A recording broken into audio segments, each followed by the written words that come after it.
ನಮಸ್ಕಾರ ಕರ್ನಾಟಕ. ನಾನು ನಿಮ್ಮ ಪ್ರೀತಿಯ ಜೆ.ಪಿ. ಒಂದು ಊರಿಗೆ ಒಬ್ಬ ಸನ್ಯಾಸಿಯ ಆಗಮನ ಆಗುತ್ತೆ. ಅವ್ರ ಬಗ್ಗೆ ತಿಳಿದ ಜನರು ಅವ್ರ ಬೋಧನೆ ಕೇಳೋಕೆ ಅವರಿದ್ದಲಿಗೆ ಬರ್ತಾರೆ. ಒಂದಿನ ಒಬ್ಬ ಸಾಹುಕಾರ ಈ ಸನ್ಯಾಸಿನ ಊರಿಂದ ಓಡಿಸಿ ಅವರಿಗೆ ಬುದ್ಧಿ ಕಲಿಸಬೇಕು ಅಂತ ಯೋಚನೆ ಮಾಡ್ತಾನೆ. ಅದರಂತೆ ಅವನು ಆ ಸನ್ಯಾಸಿ ಇದ್ದಂಥ ಸ್ಥಳಕ್ಕೆ ಬರ್ತಾನೆ. ಆ ದಿನದ ಬೋಧನೆ ಆರಂಭ ಆಗಿರುತ್ತೆ. ಸ್ವಲ್ಪ ಹೊತ್ತಾದ ಮೇಲೆ ಈ ಸಾಹುಕಾರ ಆ ಸನ್ಯಾಸಿನ ಅವಮಾನ ಮಾಡಿ ಊರಿಂದ ಓಡಿಸೋಕೆ ಅವ್ರ ಮುಂದೆ ಬಂದು ನಿಲ್ತಾನೆ. ಬಾಯಿಗೆ ಬಂದ ಹಾಗೆ ಬೈದು ಅವಮಾನ ಮಾಡೋಕೆ ನೋಡ್ತಾನೆ. ಸುಮಾರು ಅರ್ಧ ಗಂಟೆವರೆಗೂ ಅವನು ಬೈತಾನೆ. ಇಷ್ಟೆಲ್ಲ ಬೈದರೂ ಆ ಸನ್ಯಾಸಿಯ ಮುಖದಲ್ಲಿ ಮೊದಲಿದ್ದ ಮುಗುಳು ನಗೆ ಹಾಗೆ ಇರುತ್ತೆ.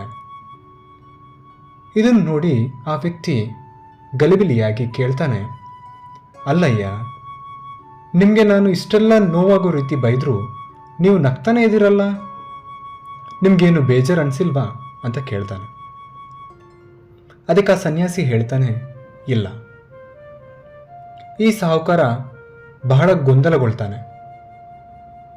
ಇದನ್ನ ನೋಡಿದ ಆ ಸನ್ಯಾಸಿ ಹೇಳ್ತಾರೆ, ಅಯ್ಯ, ನೀನೊಬ್ಬ ಸಂಬಂಧಿಕರ ಮನೆಗೆ ಹೋಗಬೇಕಾದ್ರೆ ದಾರಿ ಮಧ್ಯ ಹೊಟ್ಟೆ ಹಸುವಾಗುತ್ತೆ. ಹೋಗೋ ದಾರಿಲೇ ಹೊಟ್ಟೆ ತುಂಬ ಊಟ ಮಾಡಿಕೊಂಡು ಹೋಗ್ತೀಯ ಅನ್ಕೋ. ಅಲ್ಲಿ ತಲುಪಿದ ನಂತರ ಅವರು ಊಟ ಮಾಡೋಕೆ ಹೇಳ್ತಾರೆ. ನಿನಗೆ ಆಗ ಊಟ ಸೇರುತ್ತಾ ಅಂತ ಕೇಳ್ತಾರೆ. ಆ ಸಾಹುಕಾರ ಹೇಳ್ತಾನೆ, ಹೇಗೆ ಸೇರುತ್ತೆ, ಮೊದಲೇ ಊಟ ಮಾಡಿರ್ತೀನಿ ಅಲ್ವಾ ಅಂತಾನೆ. ಆ ಸನ್ಯಾಸಿ ಹೇಳ್ತಾರೆ, ಹಾಗಿದ್ರೆ ಅವನು ಕೊಟ್ಟ ಊಟ ಯಾರಿಗೆ ಸೇರುತ್ತೆ ಅಂತ ಕೇಳ್ತಾರೆ. ಈ ಸಾಹುಕಾರ ಹೇಳ್ತಾನೆ, ನಾನು ಊಟ ಮಾಡಿಲ್ಲ ಅಂದರೆ ಯಾರು ಕೊಟ್ಟರು ಅವ್ರಿಗೆ ಸೇರುತ್ತೆ ಅಂತಾನೆ. ಅದಕ್ಕೆ ಸನ್ಯಾಸಿ ಹೇಳ್ತಾರೆ, ಇಲ್ಲಿ ಅದೇ ಆಗಿತ್ತು.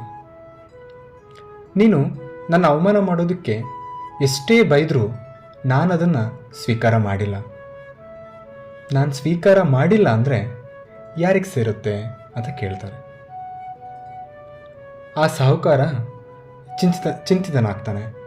ಯಾಕೆಂದರೆ ಆ ಅವಮಾನದ ಮಾತು ಅವನಿಗೆ ಸೇರುತ್ತೆ ಅಂತ ಅವನಿಗೆ ಅರ್ಥ ಆಗುತ್ತೆ. ಆಗ ಆ ಸಾಹುಕಾರನಿಗೆ ತನ್ನ ತಪ್ಪಿನ ಅರಿವಾಗಿ ಕ್ಷಮೆ ಕೇಳ್ತಾನೆ. ಸ್ನೇಹಿತರೆ, ಈ ಕತೆ ಕೇಳಿದ್ರಿ ಅಲ್ವಾ? ಈ ಕಥೆಯ ಸಾರಾಂಶ ಇಷ್ಟೇ. ನಾವು ಬೇರೆಯವರಿಂದ ಬರುವ ಕೆಟ್ಟತನವನ್ನು ಸ್ವೀಕರಿಸುವ ಅಥವಾ ಸ್ವೀಕರಿಸದೇ ಇರೋ ಅಧಿಕಾರ ನಮ್ಮಲ್ಲೇ ಇರುತ್ತೆ. ನಾವು ಬೇಡದೇ ಇರೋದನ್ನು ದೂರ ಮಾಡಿ ಬೇಕಿರೋ ಅಂಶಗಳನ್ನ ಮಾತ್ರ ಸ್ವೀಕರಿಸೋಣ. ಅಂತೆ ನಿಂದನೆ, ನೋವು ತರುವಂಥ ಬೇರೆಯವರ ಮಾತುಗಳನ್ನು ನಮ್ಮ ಮನಸ್ಸಿಗೆ ತಾಕದಂತೆ ನೋಡ್ಕೊಳ್ಬಹುದು. ನಿಜವಾದ ಶಕ್ತಿ ಅಂದರೆ ಬೇರೆಯವರ ಕ್ರಿಯೆಗಳಿಗಿಂತಲೂ ನಮ್ಮ ಆತ್ಮಶಕ್ತಿಯನ್ನು ಕಾಪಾಡಿಕೊಳ್ಳೋದು ಮುಖ್ಯ. ಇರೋಷ್ಟು ದಿನ ಖುಷಿನ ಹಂಚಿ ಎಲ್ರಿಗೂ ಅವ್ರದ್ದೇ ಆದ ಗೌರವವನ್ನು ಕೊಡ್ತಾ ನಿಮ್ಮ ಜೀವನದಲ್ಲಿ ಖುಷಿಯಾದ ಕ್ಷಣಗಳನ್ನು ಆನಂದಿಸಿ. ಇನ್ನೊಬ್ಬರಿಗೆ ಆ ಖುಷಿನ ಹಂಚಿ. ಎಲ್ರಿಗೂ ಆ ದೇವರು ಒಳ್ಳೆ ಯೋಚನೆ, ಆರೋಗ್ಯ, ನೆಮ್ಮದಿ ಕೊಟ್ಟು ಹರಸಲಿ. ಇಂತಿ ಪ್ರೀತಿಯಿಂದ ಜೆ.ಪಿ.